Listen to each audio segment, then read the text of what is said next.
folks, gather round for this very exciting occasion. So for those of you who don't know, my name is David Mitchell. I'm the mayor of the town of Bridgewater, and I am super excited to be here. I know this has been a long time coming.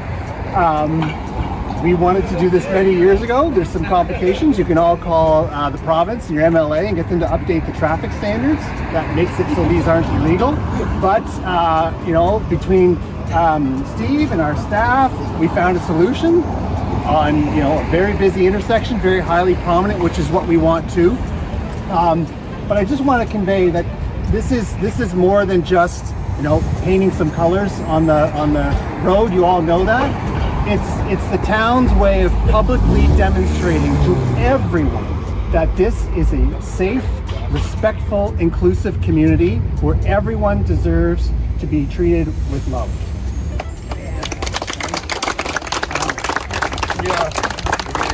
And I know for many of you it doesn't feel like that. So I fielded a few calls. Why are you doing this? Why are you spending the money? Well, because some people don't have the luxury of just walking around being exactly who they want to be, a full, true expression of themselves without someone judging, hurting them. We don't have to go down all, you know. So this is just a small thing that the town can do to express that this is everyone's community, regardless of who you are, how you identify, whatever it is. This is your community.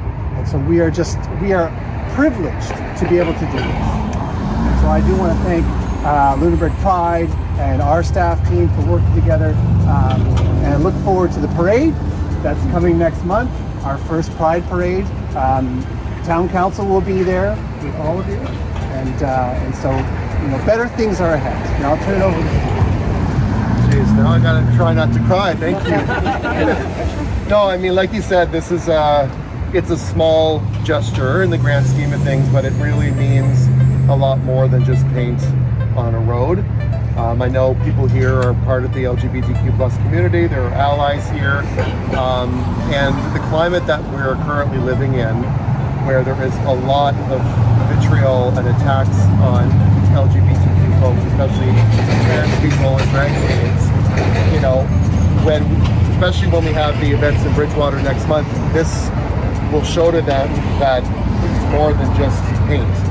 You know, this is a town that is welcome and inclusive to anyone, no matter the minority that comes out and tries to speak out against us, because, you know, we're not going anywhere. And it truly means a lot to me that we've worked through all the ups and downs with the rules and found a way to make it work, because it's so important that we have a crosswalk in Bridgewater, especially now that Bridgewater is growing and it's going to grow in the coming years. So I just want to thank everyone who came out, and this is wonderful that it happens to be in place before Pride Week next month. So I hope that anytime you're around here, whether it's during Pride Week or not, that you'll remember this very important day, and, you know, we will just keep staying positive despite all the reasons we have not to be. So thanks, everybody.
I'm Amanda Fancy. I'm the dealer-owner of Gow's Home Hardware and Furniture. We've been at this location for about a year. We started in 1848, way back when. This is our 5th location, so we've never have left the town limits. So we're looking to build this location. We had lots of opportunity to potentially look at outside of the town limits, but it was really key for us to be and continue to be a growing business in Bridgewater. Bridgewater, Nova Scotia is unique. We have a beautiful countryside. Our town is 7,500 people, but then, our customer reach is about 45,000. So, we're talking about lots of small communities, hidden treasures. There's huge opportunity here, and I think that it's certainly worthwhile to make the visit, make the call, do some inquiring, because it certainly is somewhere where I think there would be some strong investment opportunities for sure.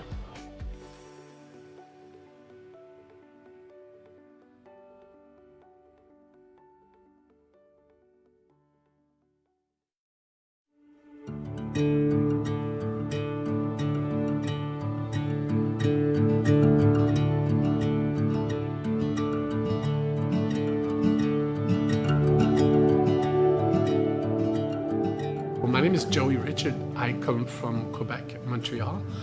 I've studied opera at the Montreal Conservatoire of Music, so this is where I've learned about Italian, the language, and the food. And my passion just became bigger and bigger for food.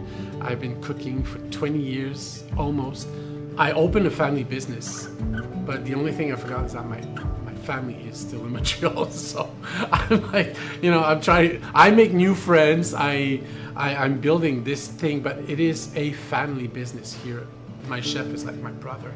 His wife is like my sister. So I recreated a family environment. We do the real recipes, starting from the real ingredients, and for Italian food, what the secret is. Few ingredients and very fresh. So each recipe would be like 3-4 ingredients maximum. But it's just the best ingredients and makes it so delicious. If you think that it's impossible to have your own business, I'm the living proof that it is possible. People want us to thrive. We work together.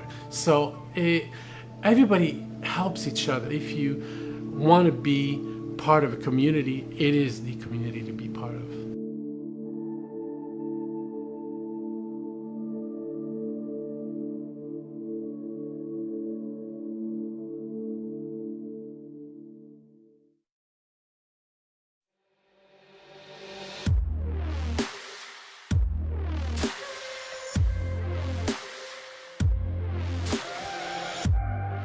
My name is Joel Holland. I'm the owner and operator of 902 Athletics.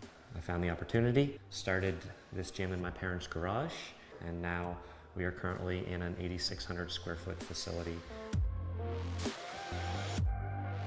A lot of people come here because of the community. The things that we offer here are different than a normal gym. It's an open atmosphere where you come in, the music's played over the loudspeakers, not in your ears. You don't put earbuds in and just walk around from one machine to the other. You focus on yourself, but at the same time you get to meet new people. We have 3 floors, which we do CrossFit, boot camps, athletic training, and personal training. We have so many other businesses that are growing our economy and feeding into it becoming more populated, a place where people actually stay as opposed to leave. We're growing, we're getting bigger, and a lot of people are on the same push to become a better Bridgewater. I love this place. It's my home, and there is no other place that I would want my business to be.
gather round for this very exciting occasion. So for those of you who don't know, my name is David Mitchell. I'm the mayor of the town of Bridgewater, and I am super excited to be here. I know this has been a long time coming. We wanted to do this many years ago. There's some complications. You can all call the province and your MLA and get them to update the traffic standards. That makes it so these aren't illegal. But you know, between Steve and our staff, we found a solution on, you know, a very busy intersection, very highly prominent, which is what we want to. But I just want to convey that this is more than just, you know, painting some colors on the road. You all know that. It's the town's way of publicly demonstrating to everyone that this is a safe, respectful, inclusive community where everyone deserves to be treated with love.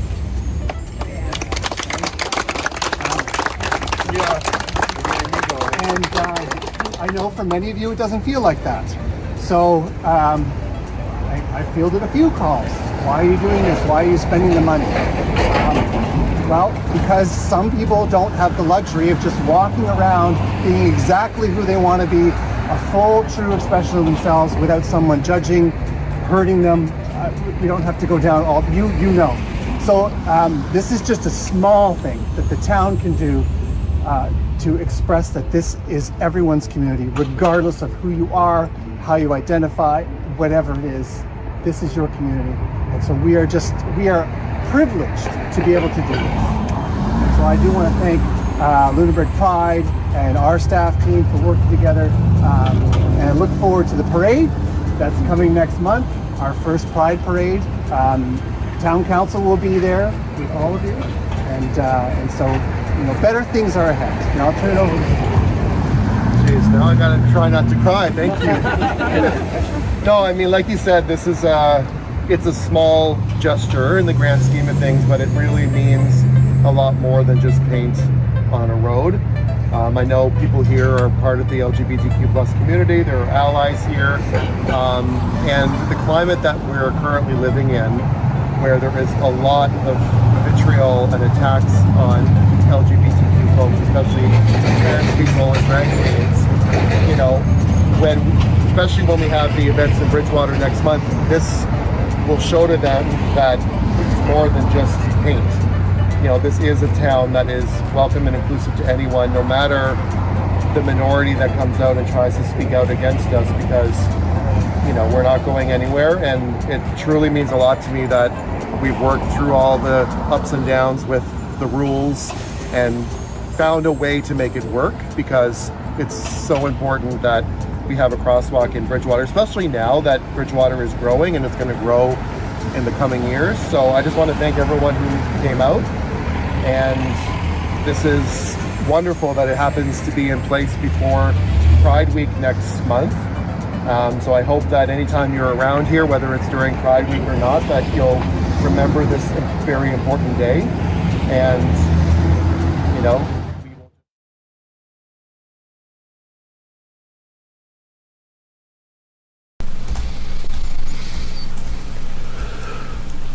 All right, good evening everyone. Welcome to this regularly scheduled meeting of Bridgewater Town Council on this rainy, very rainy Monday. As always, Town of Bridgewater is located in Mi'kma'ki, the unceded ancestral territory of the Mi'kmaq people, and it is our privilege to be here. Are there any additions or deletions to the agenda? Hearing none. All those in favor of the agenda circulated? Those opposed? Motion is carried. Are there any announcements from? I'll move it. I'll second it. It's all right. Tweedledee. No, I'm sorry. Oh, wow. Councilor Tanner, Councilor Conklin. Thank you. Yeah, it's that's how this day is going to go. So enjoy. Any announcements from members of council? I'll just say a huge thank you to everyone who turned up for the parade, and, you know, citizens, but also those who put their floats in. Also, of course, all the volunteers and our staff and our deputy mayor who put a lot of time and effort into that event, and all the things that are going around town. Of course, the hay bale snowmen are back up, and the wreaths are up, and the Christmas tree is up, and Santa got a bit of a facelift, and so lots of things around town. The feedback on the fireworks from most people was it was the best fireworks we've ever had. So hats off to the Bridgewater Fire Department, who put in a lot of time and effort. I'm still trying to figure out how the ones went across the water. So I thought that was just really, really cool. So thank you for everyone who put some time into that. Any other announcements from members of council?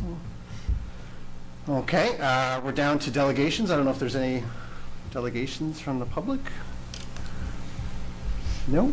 Okay. We have the minutes from November 14th regular council meeting. Any errors or omissions with those? Can I have a mover and a seconder? Councillor Tanner, seconded by Councillor Thorburn. All those in favor? Opposed? Motion is carried. Thank you. Did you want to introduce a staff person who hasn't been introduced formally yet? Just to put her on the spot. Just Yeah. because.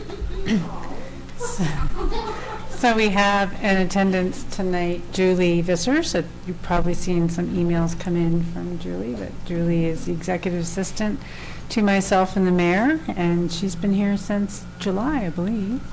August, close. Yes. Feels like July. Feels like July. Yes. So Julie comes with a background having worked for the province, and last department was Department of Justice, I believe. Yeah, and she was there also as an executive assistant. So she's been a great addition to the team, and we're happy to have her join us. And she's going to observe council tonight. She will be filling in for Amanda when Amanda is on vacation or not able to make a meeting. Julie will be taking the minutes, so it's good for her to get familiar with how council works. Did you have a speech or anything to? No? You're good? Okay. And Julie has candy on her desk for anyone coming up to the 4th floor. Yeah. Just saying. It's important information. She had candy on her desk. I've been very good. Amanda and her daughter Madison supply me with a great deal of candy canes on a regular basis. So, okay, we are down to correspondence for action. We have the REMO Advisory Committee budget variance. Touch on that. So the REMO Advisory Committee is recommending to the partner municipal units a unbudgeted expenditure essentially of $20,200. And this is funds that are required to respond to the extra costs that REMO encountered with the flash flooding that occurred in July. So there's some personnel costs and just response cost. And one thing that flooding event did bring to light is the need to ensure that we had a large contingent of staff who were able to assist REMO in the event of emergencies. So we have invested in some training. And there's some additional training scheduled for the beginning of the new year. And those are funds that presently do not exist in the budget, but it's important that we have them staff trained so they're able to assist, and we're doing that using in-house personnel. So Patrick and Angela have been very active in training staff. So the funds are there. The town's share is $2,505. So that would be unbudgeted or in addition to the already approved budget by council. Any questions on that? Yes, please, Councilor. Okay. I would move that town council for the town of Bridgewater approve the request from the Regional Emergency Management Organization Advisory Committee for an additional $2,505 for its 23-24 budget, which is the town of Bridgewater's portion to cover the on-budget expense of $20,200 incurred in the areas of personnel, training, and contingency. Thank you. Seconded by Councillor Conklin. Further discussion? Hearing none. All those in favor? Those opposed? Motion is carried. Maybe just as a refresher for the public, REMO is, it's active all year. I know people might think it only activates during emergencies, but there is staff that work all year and are busy all year. And REMO is made up of the 5 municipalities in the region. So that's why the unbudgeted expense is just over $20,000, but our share is $2,500. It's because there's 4 other municipal units that share varying costs based on uniform assessment. Is that what you Yeah. based on? Yeah. Yeah. Okay, down to reports and recommendations. Application to purchase a portion of Lot 500B on York Street. So the town has received an application to purchase a portion of, I'll use the PID number, 60023298, and that's lands that the town owns on York Street. And the application is to purchase approximately 11 acres of the 17 acres that the town owns. So that lot's 17 acres in total. So 11 acres would be purchased, leaving 6 remaining. The purchase price proposed is $20,000 per acre. The land is presently bounded by the Centennial Trail, lands of the LCLC, 902 Athletics, Oikos Holdings, South Shore Glass, and York Street. So it kind of gives you an idea of where it's at. And the Small World Learning Center is also a property that would abut this as well. The intended use by the individual that wishes to purchase the land is for residential, multi-unit residential, and it's proposing up to 100 residential units on 11 acres.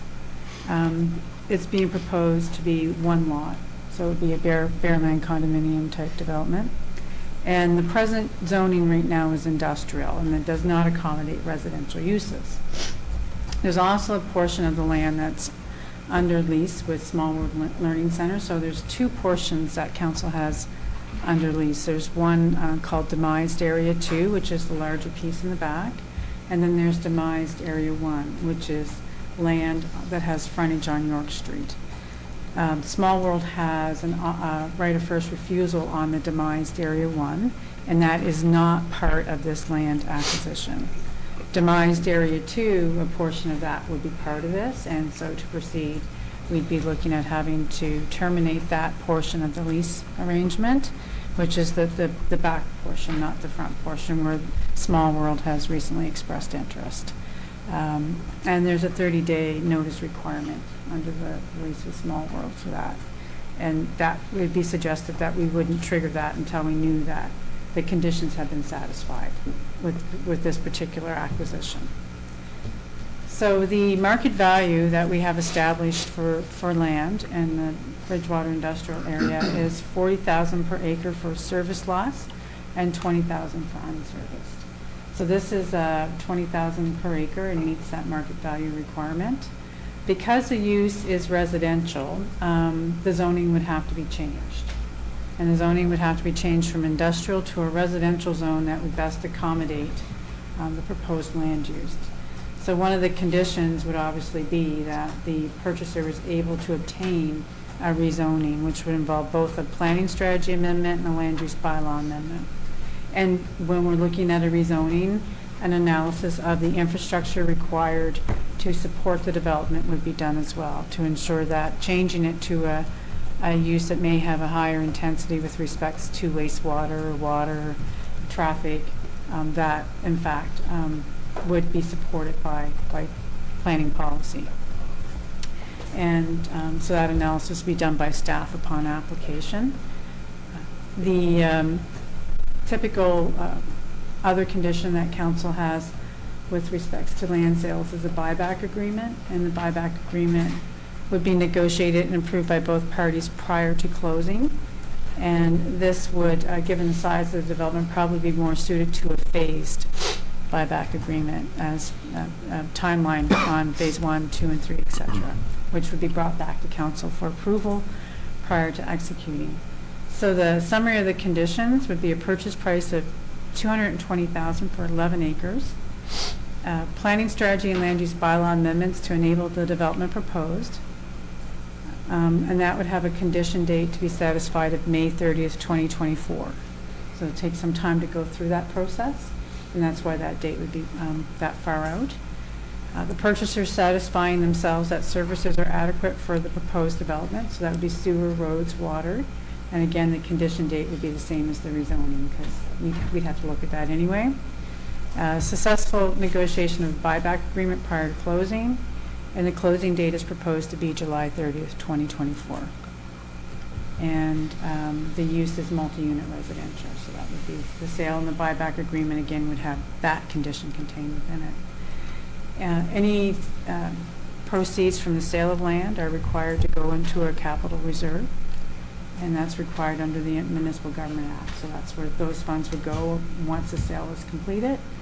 And given that the town is selling this directly, we have no brokerage fees, but we will have legal fees associated with preparing the deed and survey fees associated with preparing the lot survey. Council's options are to accept the offer as presented with the conditions as noted. You could not accept the offer, or you could counter offer on the price or any of the conditions. Okay, questions to the CAO? We have discussed this one before. Councillor Thorburn. Yeah, I guess it would be fair to say that it's the owner's responsibility for streets, water, and sewer going forward. Would we sold that as an on-service lot?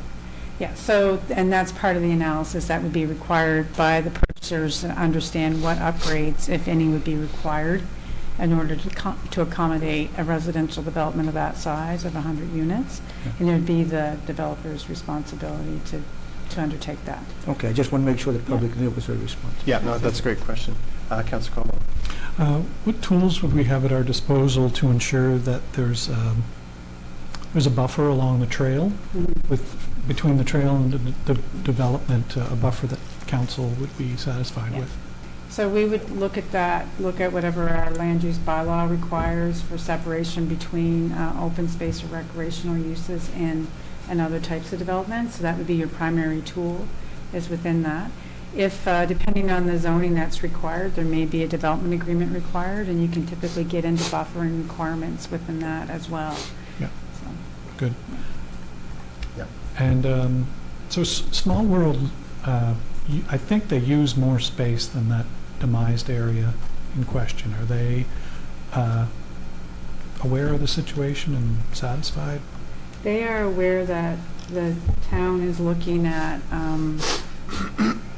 some proposed use for the 17 acres, excluding the demised Area 1. We haven't sat down with them and gone over the details of what, demised Area 2, would it be all of it or a portion of it? Because I would suggest they probably go beyond demised Area 2 as well. But that when they took that lease and developed those, they knew that. That's why they kept the right of first refusal on the land on York Street, because that was the most important to them. And the demised Area 2, the lease actually expires in early 2024 or 2025, I think it is. So it expires soon. So that would have to be renegotiated. So if council's agreeable to sell, we'll sit down with Small World and show them where, the demised Area 1 remains, and then where we'd have to release the lease arrangement on. Yeah, so we've met with them and had a conversation, and really their priority was that demised Area 1. We share, for clarity, we are not, that's not part of this, so they are keeping that in that lease. And as the CIO said, they have right of first refusal, so if we want to go down the road of selling it to them, they have right of first refusal. We did let them know about the demised Area 2, and to see if there was some interest there, and that really their priority was demised Area 1. So they're aware that we were going down this road, and so I don't anticipate there's any issues. None that's been raised in the conversation I've had. If there are, we'll bring that back to council, but as the mayor said, their primary focus was that area, demised Area 1. Okay. Yeah. Any other questions? Someone prepared to make a motion? Councillor Conklin, thank you. Excuse me. I move that town council for the town of Bridgewater direct the chief administrative officer to prepare an agreement of purchase and sale for the sale of a portion of PID 600-23298, being approximately 11 acres as generally shown on Appendix A of the staff report, with the agreements to have the terms and conditions as generally noted in the same staff report, including the purchase price of $20,000 per acre. Seconded by a couple on this side, Councillor Caldwell. Further discussion? Hearing none. All those in favor? Those opposed? Motion is carried. Thank you. Now we're down to 9.2, the Hemlock Willie thing. The bug. I love that it just says the bug on the slide, because I was going to mess up the name. So. Thank you very much, Mayor and Council. Council. We are here. First, I'd like to introduce Nikita. Nikita Lachenpaul is she's our Parks Planning Project Assistant here on a term. She was working with us this summer as a Clean Leader summer intern, and then we have kept her on through this winter to specifically help us work on a number of different parks and planning related initiatives, including the Hemlock Woolly Adelgid. The bug is what we've been calling it because it is a bit of a mouthful. So last winter, the Natural Resource Environment Technology class came to us and let us know that they had identified the Hemlock Woolly Adelgid in our Glen Allen Park during one of their field methodology class work. And I don't know if you've followed this much in the news, but this is an invasive species that will kill all the hemlocks in Nova Scotia. And so the provincial government and Parks Canada have been actively looking at what they can do to try to stop it and try to save some of our hemlocks.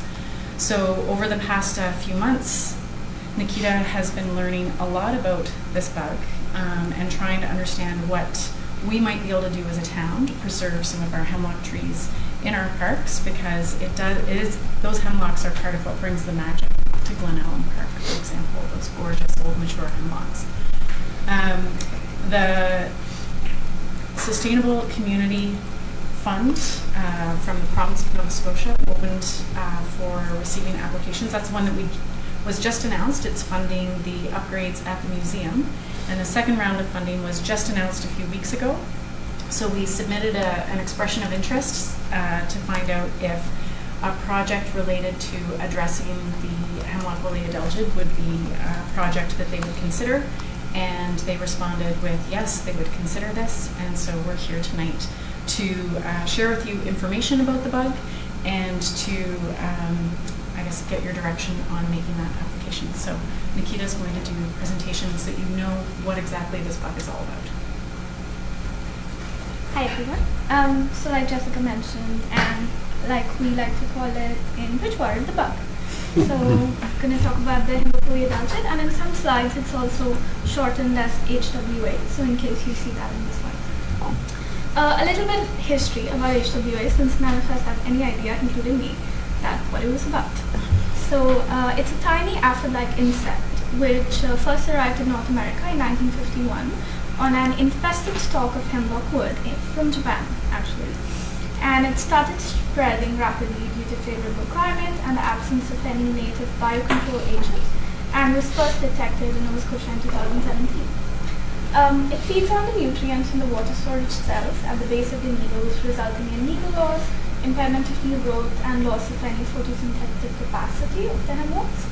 Our eastern hemlocks present in this region are not resistant to HWA, and once they are infected, there's a 95% chance that these trees can be killed up to 4 to 15 years of age. Why HWA is a threat for us here in Bridgewater? It's a non-native species. It has very few natural enemies. It is spreading very rapidly. Birds, people, pets, warmer temperatures. Even a simple walk through the park of Glen Allen, the HWA can easily stick on the underside of your shoes and spread through other regions. It causes a very sudden canopy decline, so it might go unnoticed until it's too late. It will kill hemlocks after 4 to 10 years of feeding. It is very difficult to control since it's protected by the dense foliage of hemlock trees. Dead hemlocks decreases the water retention capacity of the soil, and that would also ultimately result in more stormwater management issues throughout the town.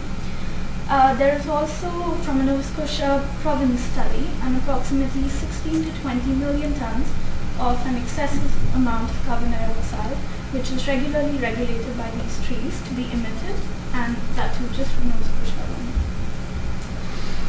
This is just an example of what hemlock trees in Yarmouth look like as a local example, since the Hemlock Woolly Adelgid was first found through the region of Nova Scotia and how it's been transpressed rapidly. A little bit about the biology. It is very small. The adult is less than 3 millimeters. That is, the second picture is an HWA laying egg. So you can see it forms this white woolly substance around the bug. And how you can notice it on hemlock trees is that on the underside of these needles, you will see this white woolly egg sacs just feeding throughout the tree needles. A little bit about the life cycle of the hemlock woolly dudgeon. So if we start around mid-April, when it starts laying eggs, the first generation feeds through the summer. Around mid-July, it lays eggs again, after which there's a small migration season where it can migrate along to other trees and migrate more rapidly due to favorable climate. And also with the intensely warming climate, it's been spreading much more faster. The second generation of hemlock woolly dudgeon tends to feed through the winter, after which this cycle keeps continuing, and that's why it is so difficult to control, because there's no dormant period of this bug. This is a map produced by the province of Nova Scotia. It highlights the different regions that have a higher amount of hemlocks. It's highlighted in green and red, and as you can see around Bridgewater, we have a good amount of hemlock composition. And the ones highlighted in yellow are the quarantine zones in Nova Scotia, out of which any hemlock wood cannot be transferred out of those counties due to risk of infection. Some HWA management that has been continuously going on through Nova Scotia. There's a Maritimes HWA working group, which has a very broad membership, and that has been very active. It comprises of Parks Canada, Nova Scotia Natural Resources and Renewables, Cornell University, Acadia University, among other Nova Scotia groups. The Parks Canada has also been working on a lot of collaborative research and HWA management in parks, including chemical treatments. Natural Resources and Renewables and Environment and Climate Change Canada have successfully been doing some volunteer-led chemical research, and they conducted the first one in Sporting Lake in 2021. The province has also been very actively working, and I actually had the opportunity to attend one of the province's training sessions also a few weeks ago. And they have been very actively working on research and also finished a carbon storage analysis report, which led to the approval to protect high priority hemlock stands and continue this research on biocontrol as long-term management solutions. These are some pictures of what the province of Nova Scotia has been doing. They have been working on short-term chemical treatment on the some province-protected high-priority hemlock stands, example the Cajun Kujik Park. For a more long-term perspective, they've been looking at biocontrol options in research and development stages. So over there they have two different species that actually only feeds on the hemlock woolly dudgeon. There's the Laricobius nigrinus, also shortened as Larry in Nova Scotia, and the Leucotaraxis, also called the silverflies. These are also some pictures of how they've released Larry through the woods. And actually the first picture is just in our review park here. Just as a reminder, it is a province-owned land, but the town has a lease on it. And they released a research stages of Larry just a few weeks ago in October of 2023. A little bit more about how the biocontrol options may be able to help us in the long run. If you notice the first little section there, it's the life cycle of HWA, and the second one there shows the life cycle of Larry. Why they released Larry just in October of 2023? Because Larry is going to feed on the HWA all through the winter, but Larry doesn't have any way to reproduce, so it is going to die as soon as summer starts. And what the province is planning as soon as summer starts is to release silverflies that can feed on HWA through the summer. Mind you, this is only in the research and development stages right now. They're still working on a lot of different specifics, and it might take a little while for it to be able to adapt itself. Why Bridgewater hemlocks can't wait for Larry to work its magic. The release of Larry is restricted to research and in very certain regions, and only being done by the province currently. For example, if we might want to get Larry, we might not be able to right now, because it's still in the research stages. HWA also multiplies in billions each year, so it will take a couple of years decades for Larry to establish itself in our ecosystem and be able to balance the numbers of HWA. And for the time being, our trees need the pesticides to be able to fight HWA themselves. What it means for us as a municipality is to invest into chemical treatment, which is pesticides. A little bit about the pesticides that are intended for the control of HWA. Before any pesticide is registered for use in Canada, it undergoes extensive testing to determine the potential risk to human health, non-targets, and the environment. This testing also ensures that the product provides effective control of the pest, provides the desired benefits at a safe application rate. The testing and the regulation has been done by Health Canada and their Pest Management Regulatory Agency. And all pesticides for HWA control have been approved by Health Canada and are safe to use as per label instructions. What it means for us as a municipality, if we were to invest in these chemical treatments, it would mean the closure of our parks, but only up to 24 to 48 hours immediately after treatment. After that, they are safe to be opened again. So the way that our staff have some ideas and have been planning it is to call it the Bridgewater's Hemlock Conservation Project. Our aim is to preserve the old growth hemlock trees in Bridgewater's downtown parks and trails. Step one would be to do a comprehensive tree inventory with site preparation, which would be tree marking. Second step would be the training of park staff, or as we've still been looking at options like some hired seasonal staff members and some community members to try and keep the knowledge in-house. The step 3 would be hemlock tree inoculation, which is actual pesticide treatment. And step 4 would be active community engagement or information sessions for private property owners. There's also opportunity to collaborate with NSCC Environment, NSCC Carpentry, Dalhousie University Environment, Town of Kentville, Medway Community Forest, Co-op, and we've been looking at a lot of potential options. What the funding source that we've been looking at is Sustainable Communities Challenge Fund Round 2. The projects with the cost of up to $400,000 means 70% of it is funded by the grant, and 30% has to be funded by the organization. 30% also includes 20% in cash and 10% in kind.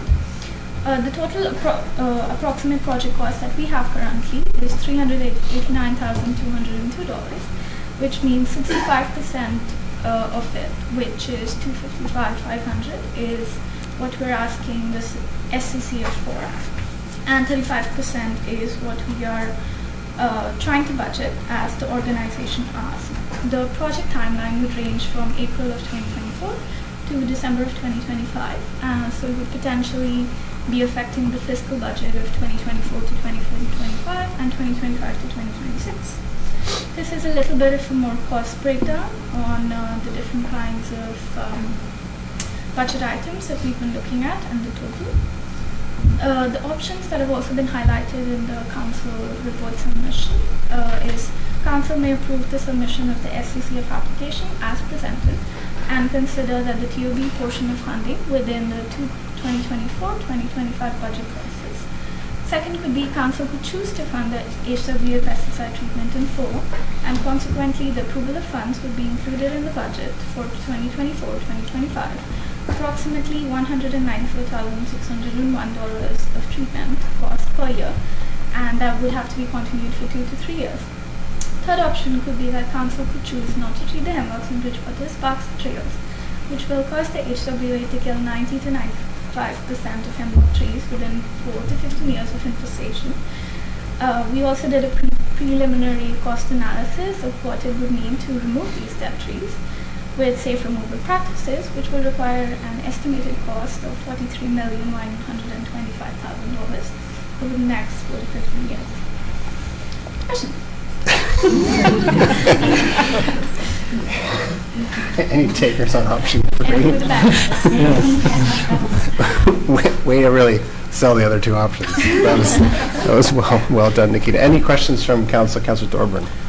Tammy, didn't we have somebody come in from the community college and do an inventory of the trees? So do we know where hemlock stands are and how many hemlock trees we have in the town that we're concerned about? Sure. So the inventory of trees that was done by Dalhousie University Yeah. and in the second year with the community college, that was our street trees. That wasn't the trees in the park. However, last spring, because they discovered, the local class of the NREP program discovered Hemlock Woolly Adelgid in their February work. In the spring, one of the professors, the instructors rather, he took his class and did some estimates. So in the report, if I have the right report open here, which I do not, I accidentally closed it. Nikita will tell you about how she used that report to estimate the number of trees that we're talking about within our park system. Okay. So they did some preliminary budget analysis of how much it would cost to treat Glen Allen Park alone, and according to their estimation, there's approximately 150 hemlock trees in each hectare of land in our most densely populated hemlock forest, which is Glen Allen Park, Riverview Park, and Woodland Gardens. So that would mean we have been going according to some preliminary numbers of 58 hectares of parkland, which we would like to be seen treated with for the Hemlock Woolly Adelgid, and that would mean approximately 8,700 trees. Okay. Yeah. Great. Thank you. Just in 5 parks and the Centennial Trail. Okay. Councillor Caldwell.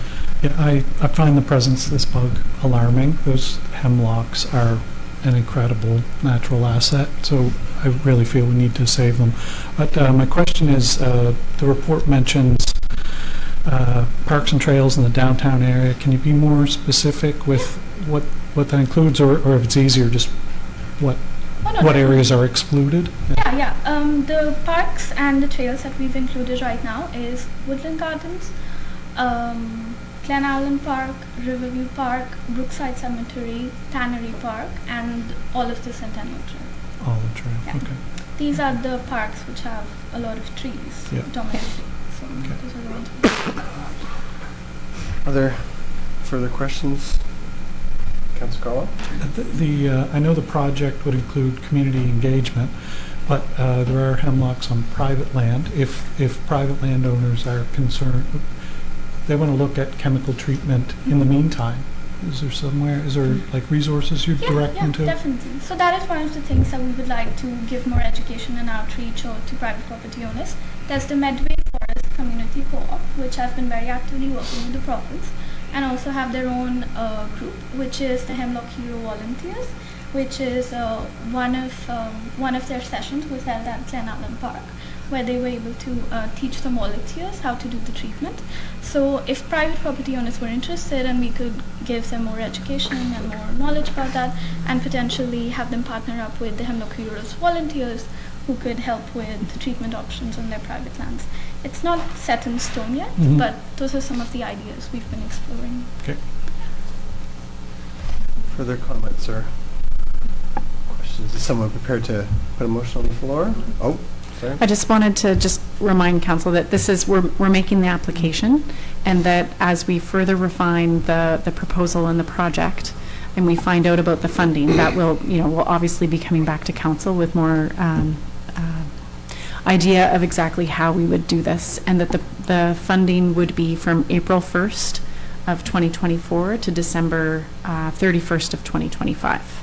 So I just wanted to make sure that that was clear. This is not approving the overall project in this moment. Yeah, no, the Yes. motion is for the application of the Sustainable Communities Challenge Fund. And just as do we know when they anticipate making announcements about grant awards? Will it be before the end of the fiscal year, or They guess it's as good as mine? they said that they're gonna start going through the application process in early January, and then they potentially are hoping to let people know by end of March, early April. Okay. Yeah. So this may be one that when we do prepare the operating budget, Yeah. depending on clarity for council, that we can budget and bring that back to council's consideration. Budget as if the grant weren't going to be received, if you want to proceed, if you weren't, otherwise we wouldn't be able to proceed because we wouldn't have the budget. That's right. The grant comes in, reduces the cost. Yeah, absolutely. I'm not getting a sense that anyone's prepared to do nothing, so that's good. Yes, is someone prepared to motion on the floor? Councillor Caldwell, thank you. Move the Town Council for the Town of Bridgewater endorse the submission of an application for funding consideration to the Sustainable Communities Challenge Fund to preserve old-growth hemlock trees in Bridgewater's downtown parks and trails that are already undergoing a decline as a consequence of hemlock woolly adelgid infestation. Thank you. Seconded by Deputy Mayor Fashir. Further discussion? Hearing none. All those in favor? Those opposed? Carried. Great presentation, Nikita. Thank you. Thank you. 9.3, we have our discussion session notes from November 6th, where we had a very detailed and fascinating discussion on Energized Bridgewater and our Energy Management and Information System, or EMIS. Not quite as cool as Larry, but pretty cool. Anyway, that's all in the package, and just a reminder to the public that all the information that the council has, you have access to. If you just go on the town's website under council, you'll see agenda, and all the agenda documents are there, including the discussion session notes. All right, we are down to the 2023 Community Navigator Report. Hi, good evening. It's been a while since I've addressed all of you together, so I thought I'd just give a little background. The last time that I spoke to council was actually in last November, 2022, and I provided at that time an update on the progress of the Community Navigator pilot program. The part-time pilot started in January of 2022, and it was set to conclude at end of fiscal year. And the role, just for anyone in the public listening in, the role was created to help attract and retain new residents to the town, so it's a population growth and retention role. We've been seeing lots of increased efforts from the federal and provincial governments to grow Canada's population. We've heard the provincial 2 million by 2060 goal quite a bit. So last year we'd seen that other towns of similar size and demographics were starting to invest in that growth by creating navigator roles in their community.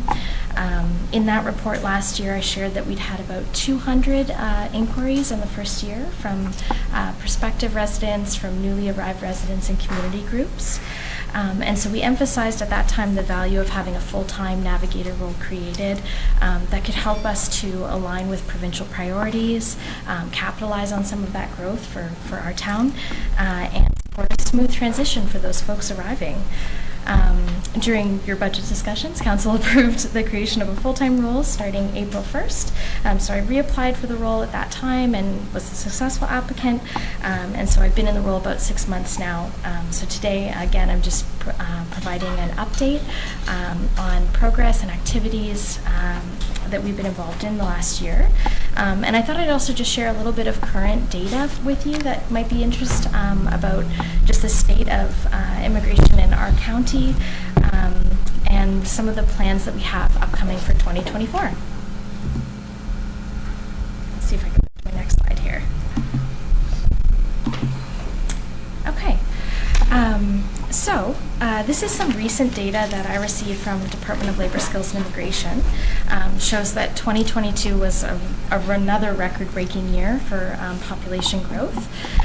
We had over 12,000 landings in the province. So landings are folks that are newly immigrated and have received permanent residency status. So 77% of those landings were in Halifax, which is not surprising. And then you can see that Lunenburg County received 1.6% of that growth. And then this chart I like because it gives, you can see a bit of a comparison as to sort of how the growth in Lunenburg County is comparing to other regions in the province. We also had an additional 14,000 arrivals from elsewhere in Canada.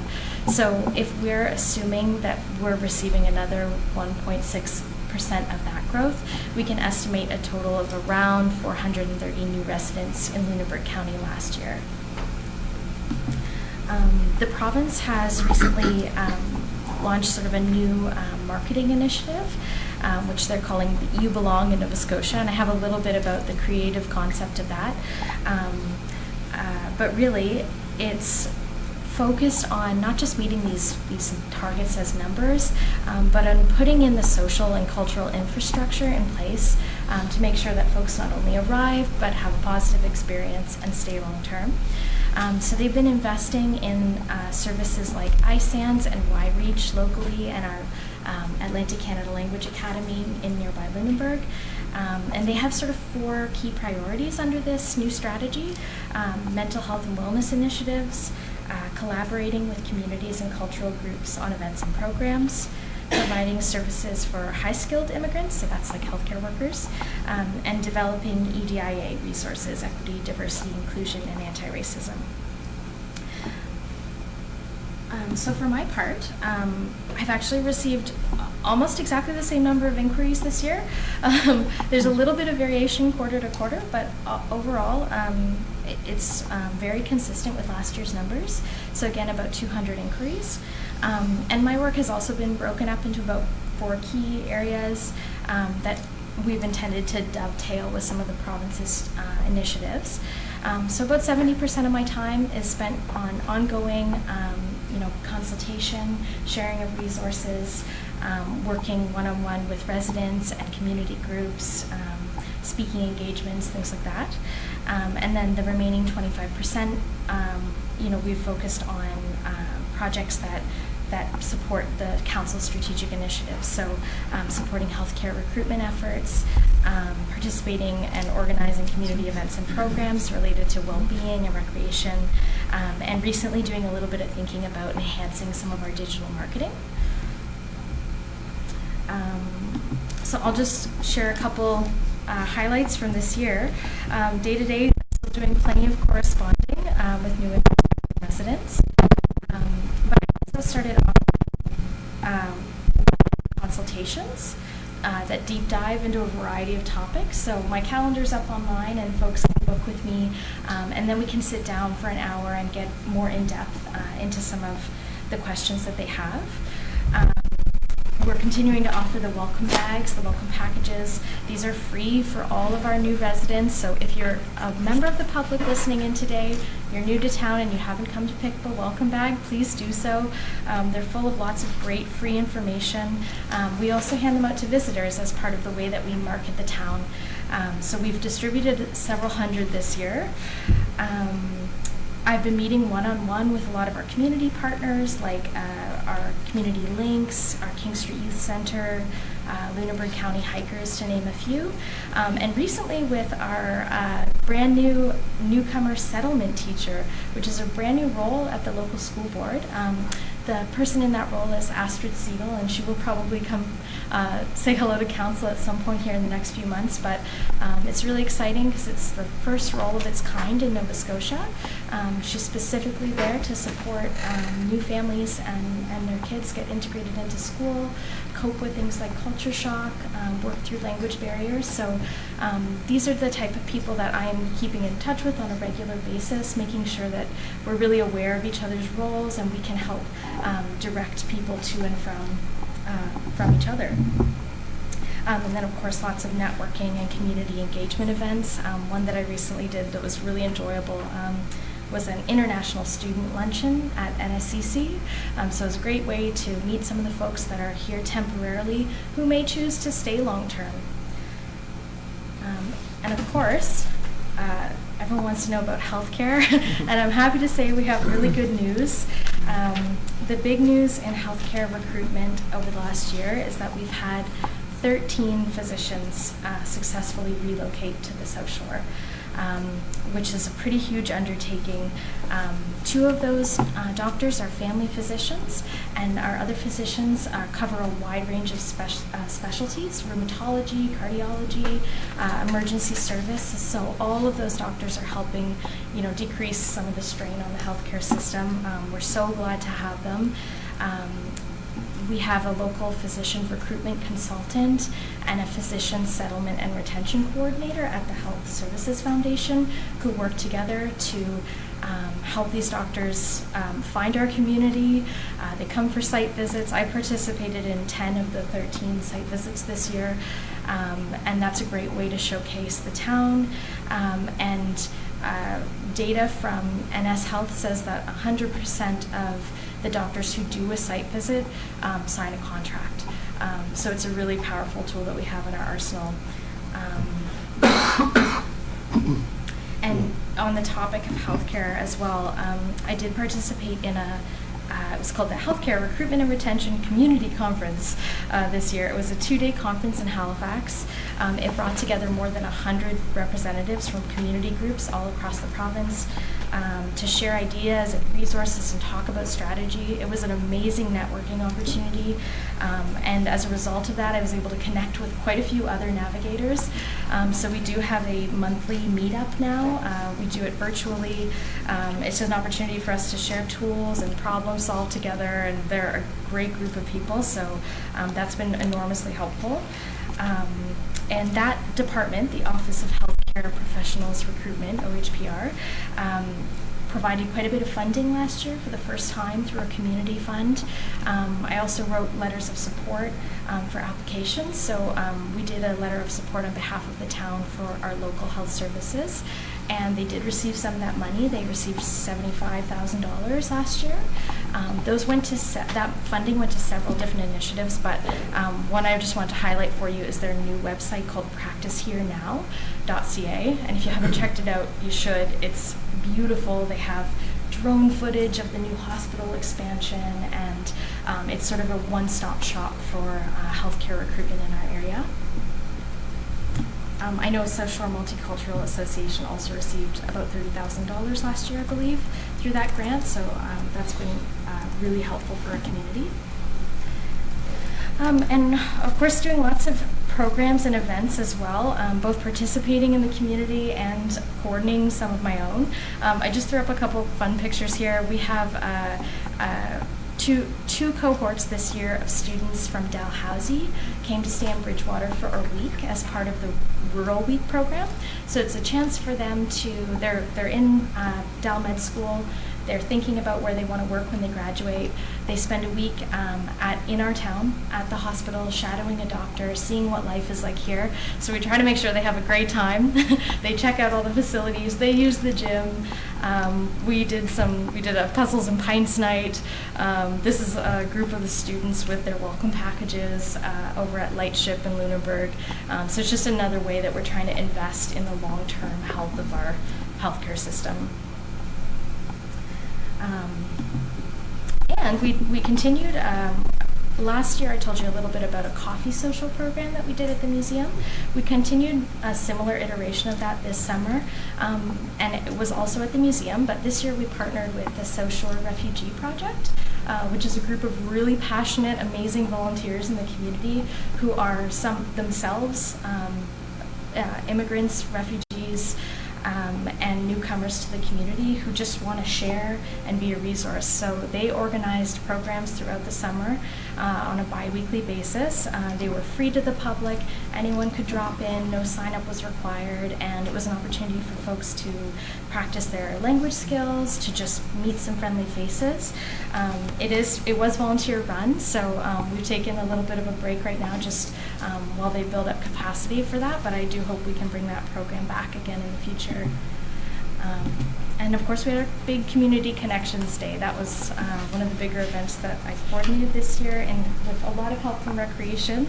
And thank you so much, Council, for all of your participation. That event was quite successful. We had over 50 community partners and about 150 visitors through the day, and it allowed a lot of our nonprofit organizations and service providers to network with each other, for residents to come in and make connections with their neighbors, and to meet face-to-face with council. We sent out a survey after the fact, and we had lots of positive feedback from it. It sounds like there's some interest in maybe hosting that event on a biannual basis.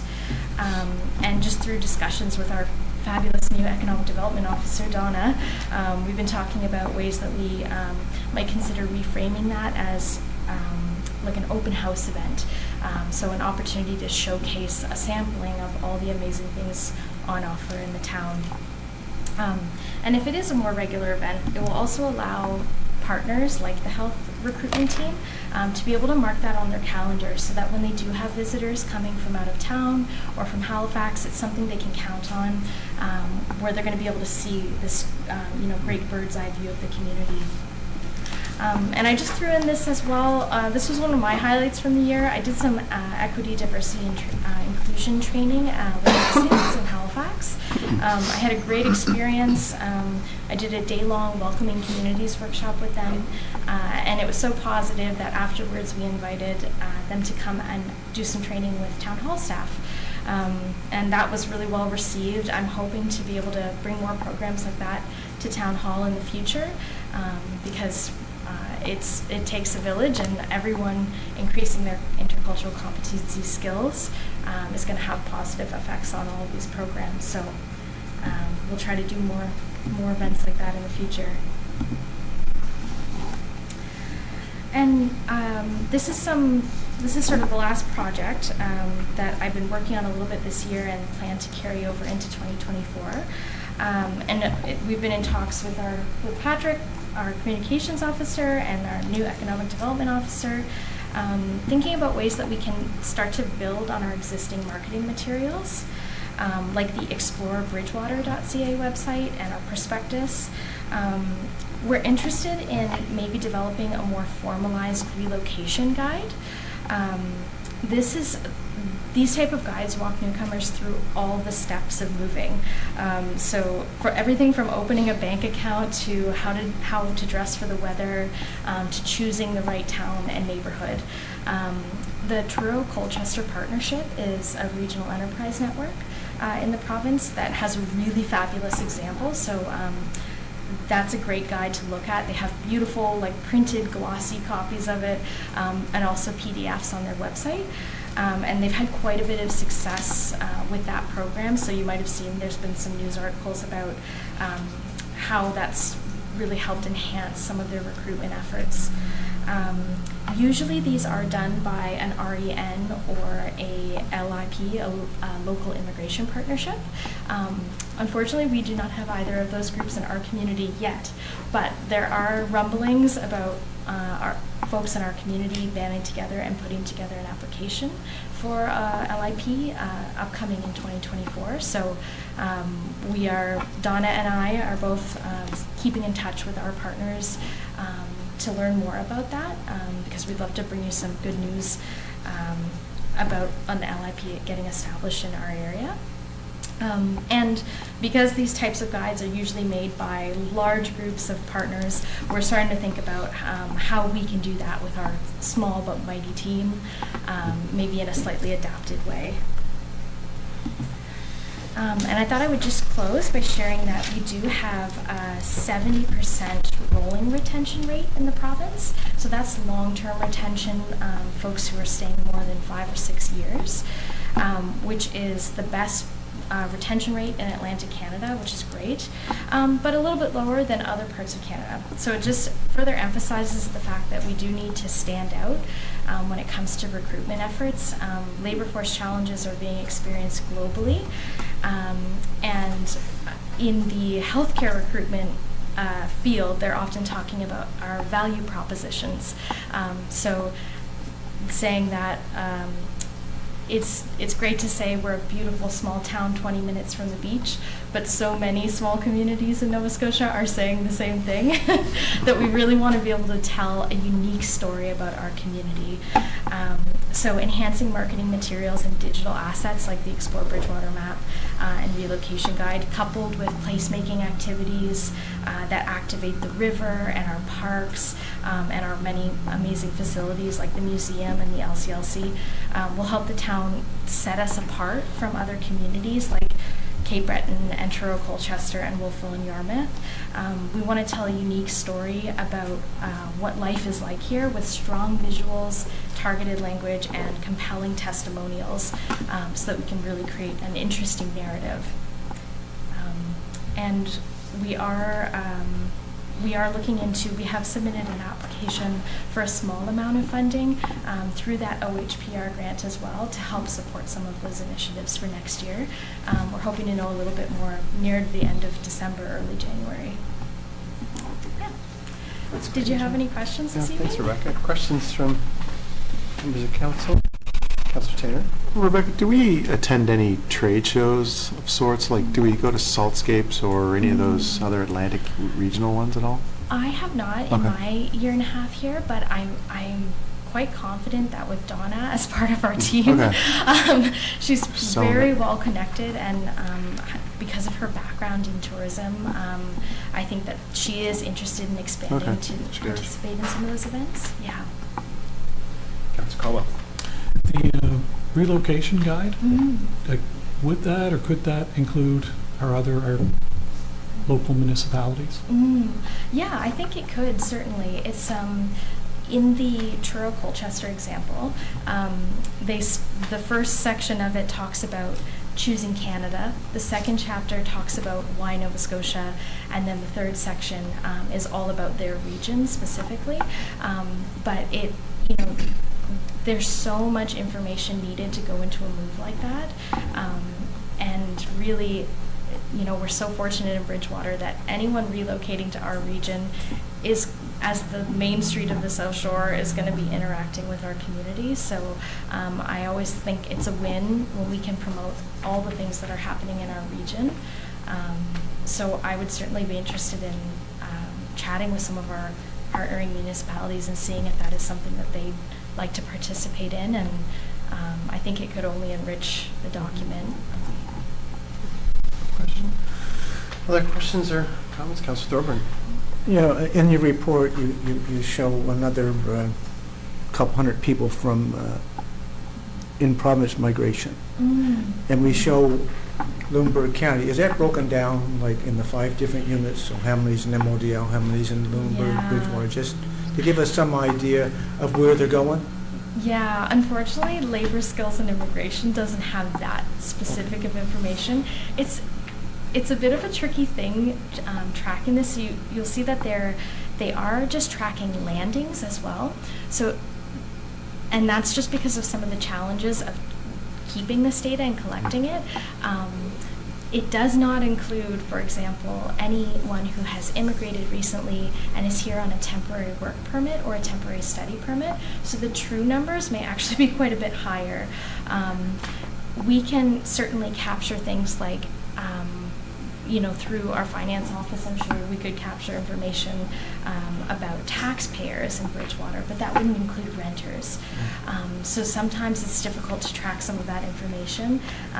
And so that's Lunenburg County is as broad as Labor, Skills and Immigration has collected that data, but we don't have a breakdown at this time of a more nuanced, how many are landing in Bridgewater versus Modal. Thank you. Councillor Caldwell. So you receive hundreds of inquiries. I can imagine what a lot of those may be, general inquiries about the area. But is there anything that you've found particularly surprising or eye-opening that seems to be a priority for people that are calling that maybe council wouldn't be aware of? Yeah, that's a great question. Of course,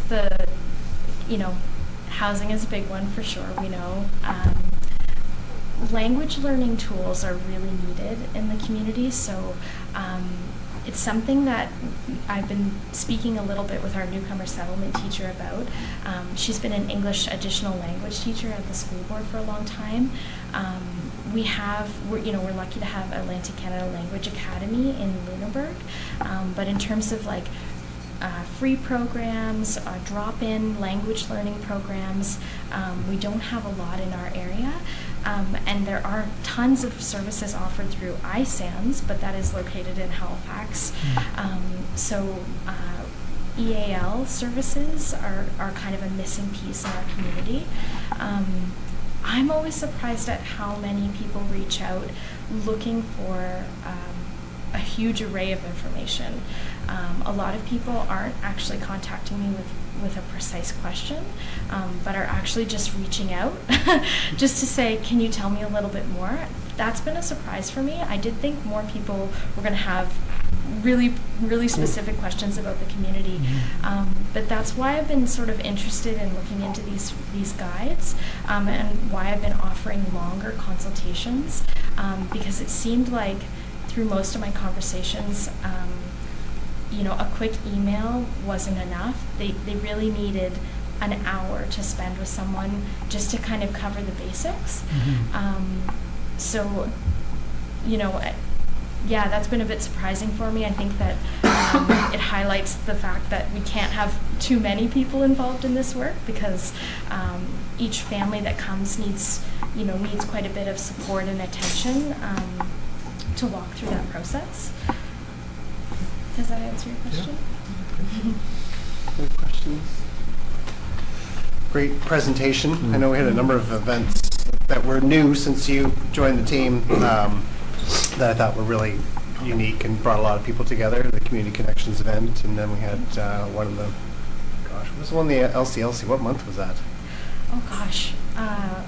The big one we had where it was just packed. Yeah, last year's Community Connections was in, I think, September. It was September. September, yeah. It seems so long ago. Well, it was long. It was over a year ago. That was huge.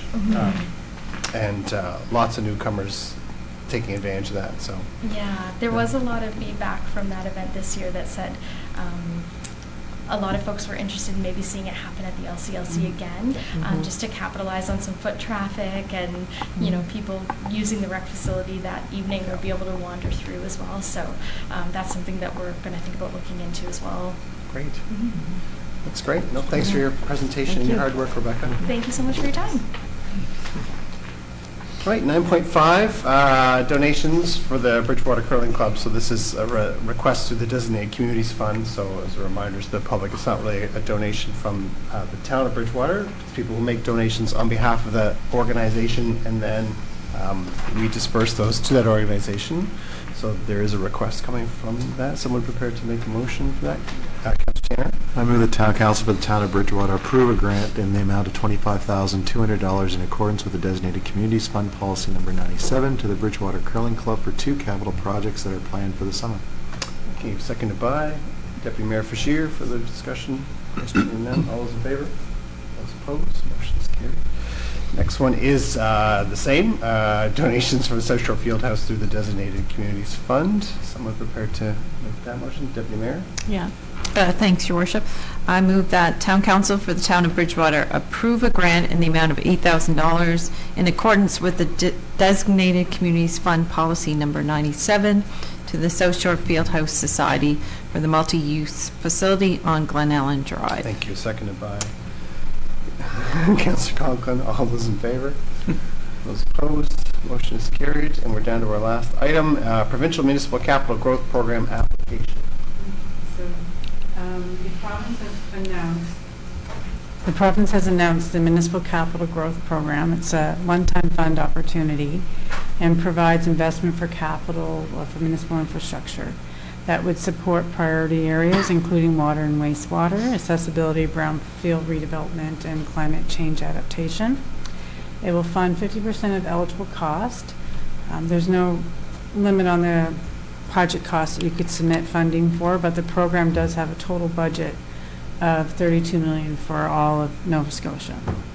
So it would probably be limited based on that total amount. And the priority is given to applications that help communities address critical capacity issues, expand services, build more accessible and adaptable communities, and restore contaminated land to allow for future development. And the projects need to be complete by March 31st, 2026. So that also limits the projects that you can look into your capital budget for to make application for. So when we were looking, it had to be projects that were in this budget or next year, and that would be completed by March 2026. So 2 projects have been identified.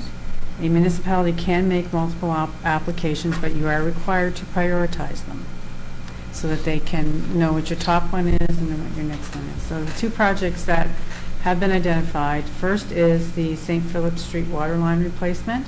So that's the replacement of approximately 1,265 meters of a new 350 millimeter diameter water main, along with new hydrants, valves, and individual services that will connect St. Philip Street from Victoria Road to North Park. So this would have been a project that council would have been previously introduced to when we had gone out to tender to look at the sewer, storm, and water line replacement, and it came back significantly over budget, so council had to park some of that to look at retendering. That has a value of $5,506,197. And that's part of our existing capital budget and into the next capital year and the following one. So that would, our fiscal year, so that would be a project that would qualify. The next is for the replacement of the bar screen and gritter, and this is an item that council has already approved in the 23-24 capital budget. It's an item that we did apply for PCAP funding for, but we're not successful in receiving. So the total budget amount for that is $850,000. And as I said, it's already part of our capital budget and one that we feel would be completed by March 31st, 2026. So if council's in agreement with the projects, a resolution from council is required to support the funding for each of the projects as part of the application package, with the priorities being noted. So the recommended priorities are the St. Philip Street water line and then the bar screen and gritter replacement. Any questions on that? It's exciting. People probably wonder, like, is this why you want to be so you could talk about bar screens and gritters and feel like Nothing like a new gritter. right. I was thinking the same thing. Is someone prepared to make a motion? Councilor Thornton, thank you. I move that Town Council of the Town of Bridgewater endorses submission of the following 2 applications for funding consideration to the Provincial Municipal Capital Growth Program. Priority 1, upgrades to water main, hydrants, and individual services on St. Philip Street from Victoria Road to North Park Street. And Priority 2, replacement of the wastewater treatment plant, bar screen, and gritter as per the 2023-24 capital budget. Thank you. Seconded by Councilor Conklin. Further discussion? Question being called. All those in favor? Those opposed? Motion is carried. I mean, all joking aside, it's important stuff because if we want to grow and improve our services, this is how we get there. So and thanks to our grant writer Emily, who is obviously very, very, very busy. Lots of programs on the go. So kudos to her for finding these programs and working through that. We have an in-camera meeting following this under Section 22(2)E of the Municipal Government Act, which is contract negotiations. So, can I have a motion to adjourn, please? Moved by Deputy Mayor Fisher, seconded by Councilor Conklin. Okay, we are adjourned. Thanks, folks.